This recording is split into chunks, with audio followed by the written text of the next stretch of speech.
నమస్కారం అందరికీ. ఇంకో 15-20 డేస్లో మనకు festivals, marriages, function season start అయిపోతుంది. కొందరేమో ఫెస్టివల్స్తో బిజీ అయిపోతే, ఇంకొందరేమో మ్యారేజెస్ అండ్ అదర్ ఫంక్షన్స్తో బిజీ అయిపోతారు. ఇంకొందరు డైలీ రొటీన్ లైఫ్లో బిజీ అయిపోతారు. మనకి ఫస్ట్ సెలబ్రేషన్స్, ఫెస్టివల్స్ ఇలాంటివి వచ్చినప్పుడు ఫస్ట్గా మనకు గుర్తుకు వచ్చేవి రిటర్న్ గిఫ్ట్స్.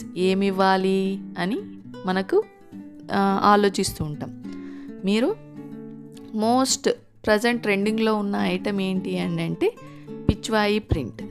కాబట్టి మీరు ఆర్డర్ చేయాలి అని అనుకుంటే నాకు కామెంట్ బాక్స్లో కామెంట్ చేయండి, నేను రిప్లై ఇస్తాను. ఈరోజు సంగతి ఏంటంటే, నా స్మాల్ బిజినెస్ స్టార్ట్ చేశానని చెప్పాను కదా. నా స్మాల్ బిజినెస్లో ఆర్డర్ రావడం స్టార్ట్ అయ్యింది. నా ఫస్ట్ ఆర్డర్ గురించి చెప్పాలి అంటే ఒక కార్పొరేట్ ఆఫీస్ నుండి వచ్చిందన్నట్టు. అయితే వాళ్ళు ఎన్ని బాక్సెస్ ఇచ్చారని అంటే 40 బాక్సెస్ ఆర్డర్ ఇచ్చారు. ఈచ్ బాక్స్లో 2 జార్స్ పెట్టిమన్నారు. ఒకటేమో 1 ఎల్లో జార్, ఇంకొకటి బ్లూ జార్. అంటే 40 × 2 80 పీస్ ఆర్డర్ వచ్చింది అన్నట్టు. ఆర్డర్ వచ్చేసింది అన్న హ్యాపీనెస్తో నేను ఇంకా ఫాస్ట్గా ఆర్డర్ ప్యాక్ చేయడం స్టార్ట్ చేసేసాను. అయితే ఆ ఆర్డర్ కూడా ఎట్లా ప్యాక్ చేయమన్నారు అని అంటే, మన గిఫ్ట్ ప్యాకింగ్ ఉంటుంది కదా, దాంతో ర్యాప్ చేసి ఆర్డర్ ప్యాక్ చేసి ఇవ్వమన్నారండి. నాకు ఆ కార్పొరేట్ ఆఫీస్ వాళ్ళు ఇచ్చింది ఓన్లీ 1 డే మాత్రమే టైం. సరే ఇంకా ఫాస్ట్గా చేసేయాలి అని అనుకొని ఆర్డర్ ప్యాక్ చేయడం స్టార్ట్ చేసేసాను. అంతలో కొన్ని ఆర్డర్ ప్యాక్ చేస్తున్నానో లేదో నాకు ఒక ఇన్స్టాలో నుండి ఒక మెసేజ్ వచ్చింది. ఏంటి అని అంటే, మీరు ఫస్ట్ క్వశ్చన్ ఏమని వచ్చింది, మీరు ఎక్కడి నుండి డెలివరీ చేస్తారు అని. అయితే నేను చెప్పాను హైదరాబాద్ అని రిప్లై ఇచ్చాను. అంతే. నెక్స్ట్ మినిట్ ఆ మేడం ఏం చేశారు అని అంటే, నాకు అర్జెంటుగా ఒక 3-4 అవర్స్లో 5 జార్స్ పిచ్వాయి జార్స్ కావాలి, ర్యాపిడోలో సెండ్ చేయగలుగుతావా అని అడిగారు. నాకు ఇంకా నేనేం రిప్లై ఇవ్వకుండా ఒక 1 మినిట్ ఆలోచించాను. ఇంకా 1 మినిట్ ఆలోచించేసరికి మళ్ళీ భయం వేసింది. ఎందుకంటే అప్పటికే ఈవినింగ్ అయిపోతుంది. 80 పీస్ ఆర్డర్కి ప్యాకింగ్కి టైం సరిపోతుందా లేదా అనేది ఒక చిన్న భయం అయితే వేసింది.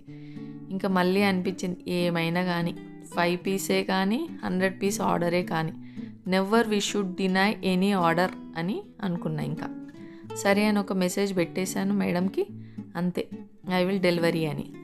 ఇంకా మేడం కూడా లేట్ చేయకుండా నెక్స్ట్ మినిట్లో అమౌంట్ కూడా సెండ్ చేసేసారు. నేను కూడా ఆ నాబ్ ఉంటుంది కదా, పిచ్వాయి జార్ పైన నాబ్ ఉంటుంది కదా, నాబ్ ఫిట్ చేసి రావు. అవి స్క్రూస్ పెట్టి అవి ఫిట్ చేసి ప్యాకింగ్ అవి చేసి ఇంకా ఎలాగో అలాగో ప్యాక్ చేసేసి ఆ 5 పీస్ ఆర్డర్ మాత్రం ర్యాపిడోలో సెండ్ చేసేసాం.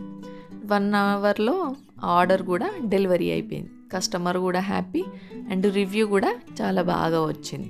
Thank you madam. నెక్స్ట్ ఇంకా ఒక 1 మినిట్ కూడా వేస్ట్ చేయకుండా ఈ పీస్ ఆర్డర్స్ మళ్ళీ ప్యాక్ చేయడం స్టార్ట్ చేసాం. అట్లా లేట్ నైట్ వరకు ఆ ప్యాకింగ్ అయిపోయింది. మార్నింగ్ ఆర్డర్ కూడా డిస్పాచ్ చేసేసాం. ఇంకా నాకు అప్పుడు తర్వాత ఒక డౌట్ వచ్చింది. ఏంటి అంటే, నా ఫస్ట్ ఆర్డర్ ఏది అని చెప్పొచ్చు ఇప్పుడు, ఆఫీస్ వాళ్ళదా లేక మేడం ఆర్డరా? ఎందుకంటే ఆఫీస్ వాళ్ళేమో ఫస్ట్ ఆర్డర్ ఇచ్చారు, కానీ డెలివరీ కాలేదు, డిస్పాచ్ కాలేదు, డెలివరీ కాలేదు. కానీ మేడం మాత్రం ఆర్డర్ ఇచ్చేశాను, డిస్పాచ్ అయిపోయింది, వాళ్ళకు కూడా డెలివరీ అయిపోయింది. కాబట్టి నాకు ఒక డౌట్ వచ్చింది, నా ఫస్ట్ ఆర్డర్ ఏది అని అనిపించింది. 2 ఆర్డర్లు రావడం వల్ల దేనిని ఫస్ట్ ఆర్డర్ అనాలో నాకు అర్థం కాలేదు. మీరే చెప్పండి, నా ఫస్ట్ ఆర్డర్ ఏదో కామెంట్ బాక్స్లో కామెంట్ చేయండి. ప్యాకింగ్ ఎలా వస్తుందో అని భయపడ్డాను, కానీ చాలా బాగా వచ్చింది. నెక్స్ట్ డే మళ్ళీ ర్యాపిడో మేడం మళ్ళీ ఇంకొక 5 జార్స్ ఆర్డర్ చేశారు. Thank you madam. మీరు కూడా ఆర్డర్ చేయాలని అంటే నాకు కామెంట్ బాక్స్లో కామెంట్ చేయండి.